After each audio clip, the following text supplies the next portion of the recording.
Hey everybody, welcome to Nimue Innovation Studios YouTube channel. We are going to be talking today about how to play Roundtable. So first, Roundtable is a game set in the age of Arthur and the Knights of the Round Table, hence the name. And it consists primarily of three cards: regular cards, domains or your lands, and regions. These are the things you're going to be fighting over. Our turns take place over the course of a year. So there's 4 seasons that we have here. We have winter, spring, summer, and fall. And then we have an active player who is taking turns first during the individual seasons during a year. And then at the beginning of the next year, the next player becomes the active player, and then they take their turns first. So play alternates between the two individual players or more if you're playing multiplayer. And you are going to go through specific actions in each of the seasons in the game.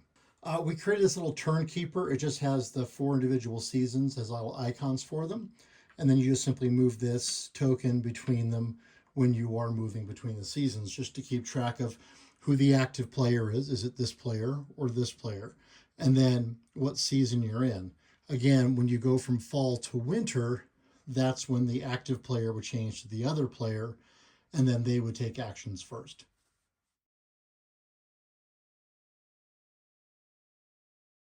We have 5 different kinds of domains. They are farm, manor, large manor, keep, and castle.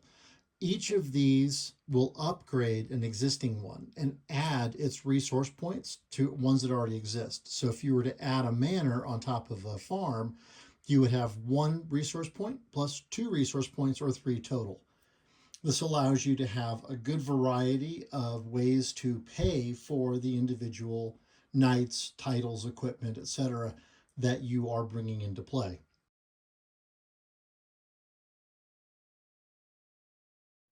We have 5 different kinds of cards in your regular deck, and they are titles, redirects, quests, equipment, and knights. Knights are what you're going to recruit to try to conquer your regions.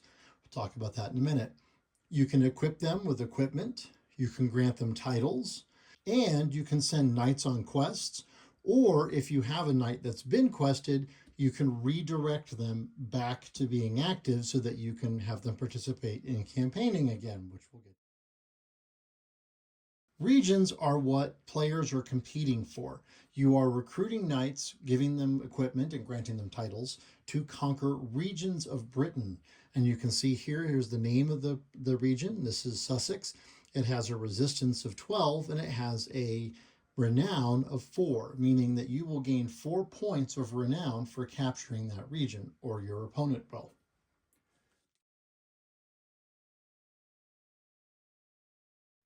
Three of our main cards have 3 tabs on them, and they are resource point cost, influence or power, and resistance, which is toughness. So our card Kalia here, she is a knight. She costs 23 resource points to bring out. She has 17 influence, 21 resistance. We could grant a title to her, which costs 5 resource points. It would give her +2, +6. And we can equip her with a sword, which would cost 6 resource points and would give her +9 influence and +0 resistance. The other 2 cards we have are quests and redirect. Quests allow you to engage a knight or prevent them from campaigning. Redirects allow you to move them back into play and make them available for campaigning. But you'll notice that they have these 1 to 4 or 1 to 3 costs for resource points. What that means is that for the Fairy Knight, you have to spend 1 resource point for every 4 points of resistance. So for Kalia's case, you'd have to spend 6 points, because that would be 5 resource points that only get you to 20. You need to spend a 6th one to get up to cover 21. However, there's a restriction on Fairy Knight saying that you can't play it on a knight with 15 or more resistance, meaning you could not play this card on Kalia. This card, however, has no such restriction, but it costs 1 to 3. So for Kalia, you'd have to spend 7 resource points in order to be able to redirect Kalia back to being active so that she could campaign.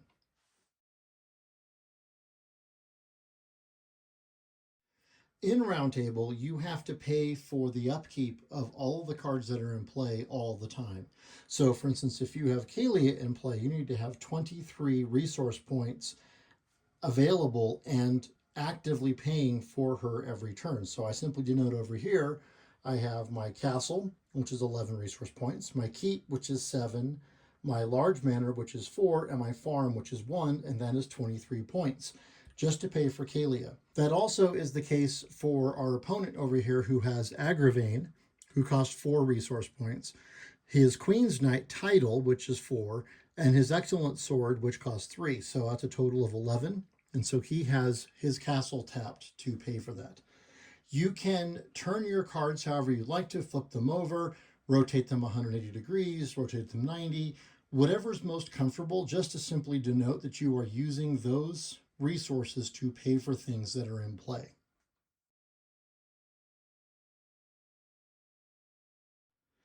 Each turn consists of 4 different seasons: winter, spring, summer, and fall. There are specific actions that take place during each of these seasons. During the winter phase, which we've nicknamed the reclaim phase, you get to draw a card to replenish your deck, and you also get to pull things back from play if you want to stop paying for them. So if I didn't want to have Kalia as part of my army anymore, I could bring her back to my hand, and then I would gain access to all 23 resource points that were being used to pay for her.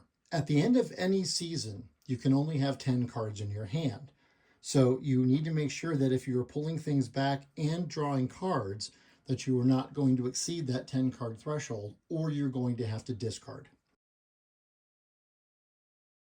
During the spring phase is when you recruit knights, get them armor, and give them titles. So that's when you're going to be tapping your lands or engaging them somehow, showing that they are being used, and then you're going to bring those cards into play. This is the only thing that you can do during this season, but both players will get to take a chance, and again, play alternates between the active player, denoted by which side the token is on, and then the other player. Play continues in any season until both players pass, and then it will move to the next season. Summer season is when we campaign, and that's when we will send our knights to go try to conquer regions. All of our knights are attacking regions. They're not sending their people to reinforce or defend. Instead, we are sending an army to attack that region and hoping that our army is going to be bigger than our opponent's army, plus the resistance of the region. So let's take an example of this. We move Kalia and say she will be attacking Sussex by herself. And the opponent says, okay, fine, well, Agravain will move to attack Sussex also, because otherwise Kalia will get it by default. It's important that you figure out how many points you have of influence and how many you have of resistance, because that will determine whether or not your opponent is going to capture the region or if you will capture it. Let's say that we have this Fairy Knight quest in our hand and we could potentially use it.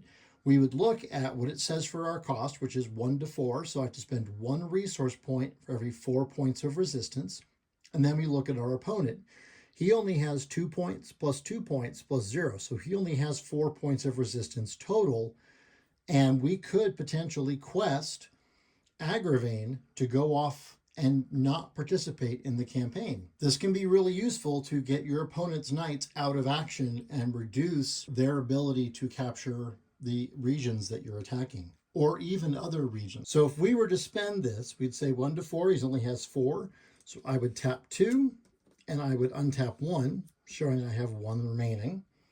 And then I would quest Agravain.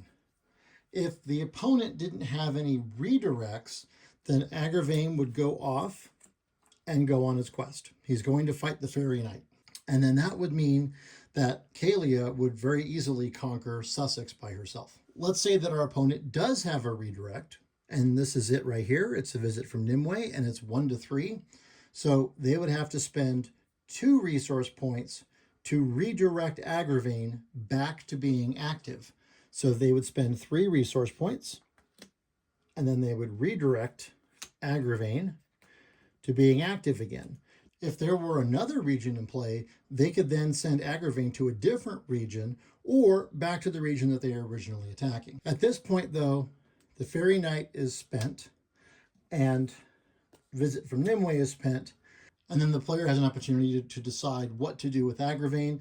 In this case, they decide to bring them back to Sussex. Once the players have moved all their knights to the regions they want them to attack, has played any quests or redirects they want to play, then we move to the fall phase. In the fall phase, we resolve everything. So this is where we say, okay, Agravain has a 4 defense and there's 12. So that's 16 total, which is less than Kalia's 17. But we also do the reverse. We find out how much attack or influence Agravain has versus how much resistance the region and Kalia have. So we look at his influence here. It's 4 plus 4 plus 5. That's 13, which is enough to capture Sussex. However, Kalia's resistance reduces his 13 to -8. And -8 is definitely less than 12. So Agravain would not be able to conquer Sussex. Because Kalia's remaining influence is greater than the influence of the region, she captures the region.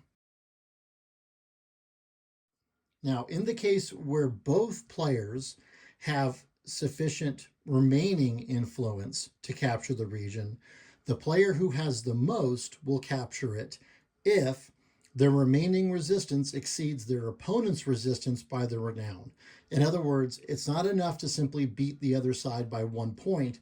You have to beat it by that many points in order to capture it. So if we had 17 versus 13, that would be 4 points or more, and so she could capture that. If it was 15 and this remaining amount was only 2, let's say, that would be insufficiently powerful to capture Sussex, and it would remain independent. During the fall phase, when you capture a region, it simply goes to your pile, and then you replace it with a new region. The game will have 5 regions to start, and then you play through until all 5 regions have been captured, or until one player has captured half of the total resource points of all the regions. Also, at the end of the fall phase, we would untap any resource points that we used during our campaigning. So these would both untap here. And again, all we have tapped here is the castle to pay for Agravain, but we have to have all 23 tapped for Kalia. Next, we'll move to the winter phase, and the other player now is the active player. They will go first. One more quick note about quests. Let's say that Agravain has been quested and his controller doesn't have any redirects that they can use to bring him back to active. In that case, he will stay questing throughout the entire summer. There is a benefit, however, to doing that. When we move to the fall phase, when the quest card goes away, over to the spent pile, when we untap Agravain and we bring him back to being active, we get to draw a number of cards equal to the number of resource points that were used to quest him. So in this particular case, we would draw 1 card from either deck and put it in our hands during our fall season. So there is a reward for completing quests successfully. You have to find ways that you want to play your quests tactically and strategically to make sure that you're using them in the best ways possible. There's also no limitation on which knights you quest. So you can quest either your opponent or you can quest your own knights. Again, during fall, you would draw cards equal to the number of resource points used to quest that knight. Once everyone's done everything, we move to the winter phase, and the other player will go first now. They will be the active player for this year, and they will get to draw a card first. And again, at the end of any season, if you have more than 10 cards in your hand, you must discard down to 10. And finally, play continues until one player accumulates half plus 1 of all of the possible renown points of the regions in your game deck. And that is how you play Roundtable. We do have a lot of cards in our first set. We have 254 in our Primus edition, our first edition of the printing. And we look forward to hearing your thoughts on how the game plays. Thank you so much for watching.